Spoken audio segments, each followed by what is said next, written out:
আমি আপনাদের সামনে এক দুটি কথা বলে বিদায় নেব।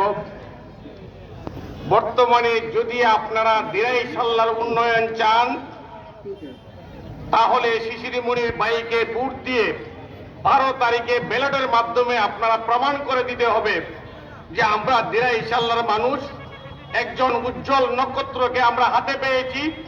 তার পরিণামে আমরা বিনিময়ে ভোট দিয়ে 12 তারিখে প্রমাণ করে দিতে চাই শিশিরমণির ভাই আমাদের জন্য আশীর্বাদ হিসেবে এসেছে, অভিশাপ হিসেবে নয়। আমি একটি কথা বলি, আপনাদের কাছ থেকে বিদায় নেব। যদি অকুল সমুদ্রে যদি আপনারা ভাঙা তরে নিয়ে পার হতে চান, তা কি সম্ভব? তাহলে আজকে অনেক বক্তায় অনেক কথাই বলে গেছেন। আজকের এই যৌবন কালে সে রাজনীতিতে এসেছে। অনেক সময় আপনার বিএনপির ভাইয়েরা কথা বলে, উনি 5 আগস্টের আগে কোথায় ছিলেন? আরে উনার বয়স হয় কত? উনি আসবেন কখন? উনার জীবনে উকিলাতি করতেছেন। এখন যে আমার পূর্ববর্তী কর্তা নান্টু চৌধুরী যে কথাগুলো বলে গেছেন, আওয়ামী লীগ সরকারের আমলে উনার কাছে আওয়ামী লীগের এমপি মন্ত্রী হয় উনার অফিসে লাইন ধরে আছে।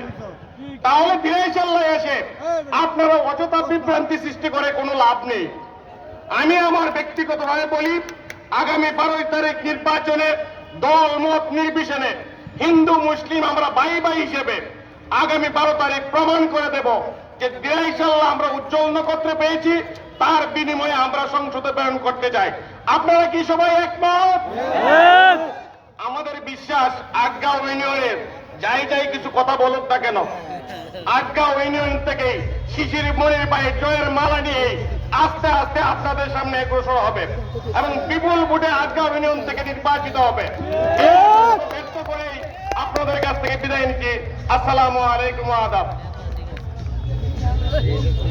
সম্মানিত উপস্থিতি, এই পর্যায়ে বক্তব্য রাখার জন্য